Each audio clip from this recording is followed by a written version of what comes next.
Now we introduce the following batch of our awards. I know we have a video clip, and I kindly ask to watch it together.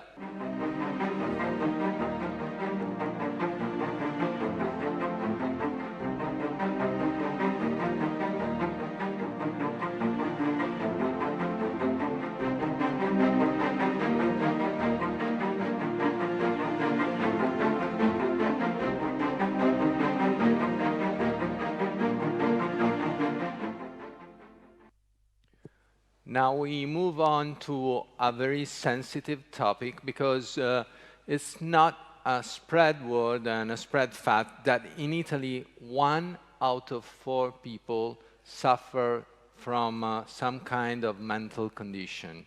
And mental illnesses are something that is still quite often stigmatized by society and by our communities. And this is why it is so important what we are going to talk about right now, because there's a company, Lundbeck Italia, that has launched the 3rd edition of the People in Mind competition. So to talk about this, I kindly ask Mrs. Tiziana Mele, Managing Director of Lundbeck Italia, to join us on the stage. Thank you and welcome.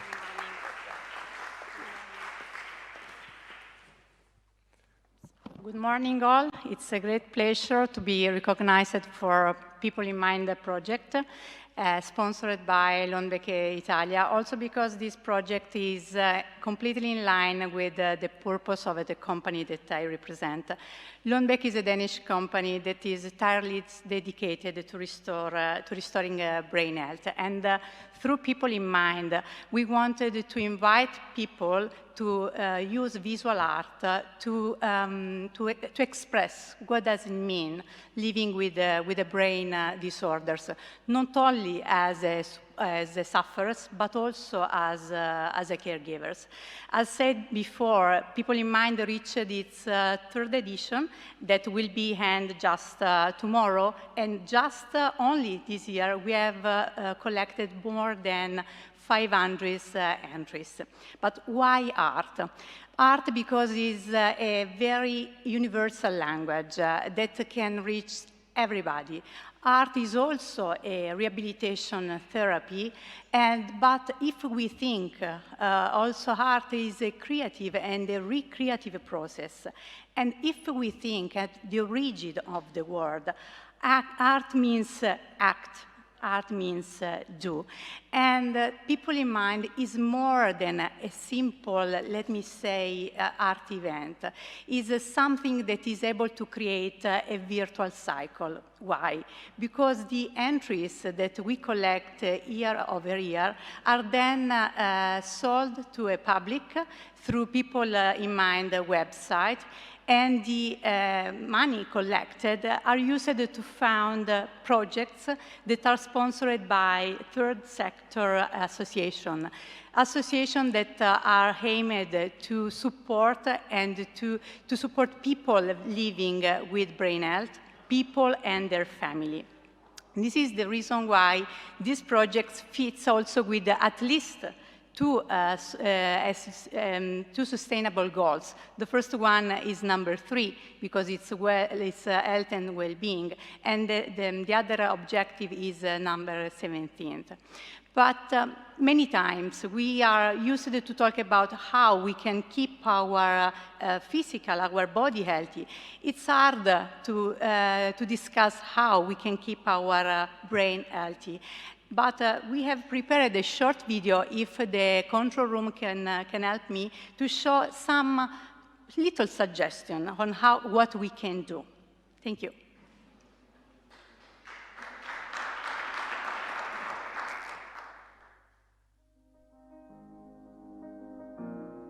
We are all well aware of what it takes to keep our body healthy. I try to work out a lot. I go swimming once a week. I go to the gym a lot. But what are we doing to keep our brain healthy? Over the past decades, there's been a very strong focus on how to promote our physical health. Most of us, we intuitively know by now that we should not smoke, we should eat healthily and exercise. But a lot less attention has been given to how we can protect and promote our brain health. From research, we know there's actually a lot we can do, but a good place to start is remembering to stay active, to do something with someone, and to do something that feels meaningful. So doing something active, stay active in a variety of ways, mentally, physically, spiritually. Do something with someone. We know that our social relationships are what are most important for brain health throughout life. So call a friend, join a group, invite someone for dinner. It doesn't have to be the big things. Do something meaningful. It varies from person to person what feels meaningful for them, but having a sense of something and someone to get up for in the morning is important. So this can be by setting small or large goals, by learning something new, or by simply being something for someone else. Promoting and protecting brain health throughout the life course is of critical importance to promote mental health, but not least to reduce the risk of mental health disorders.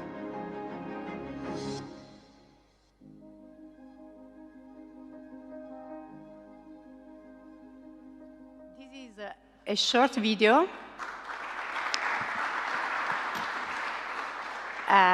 prepared by our HQ in order to celebrate the Brain Week, the Awareness Week.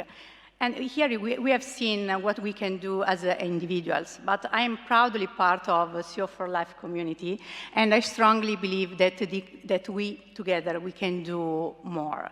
And we know that all of our companies have reflected a lot during the pandemic, after the pandemic, on the impact on the pandemic lockdowns, on the brain health of our people. So what we decided together also with talking with Giordano is to launch a CEOforLIFE Lundbeck Special Awards 2022, La salute parte dal cervello. And the idea is just to bring together all the great experience that we have done as a companies to support and to support our people in the mental health, the brain health of our people, and to share this great experience. Because also sharing experience is critical in order to grow up this great community. The celebration will be here in Rome during a special day that is the 10th of October, the World Mental Health Day. And I can only conclude this speech with the words of WHO. There is no health without mental health. Let's do together, let's do as a CEOforLIFE community. Thank you so much. Thank you to Mrs. Mele. Please, Giordano, join me. And there should be the introductory clip for the award.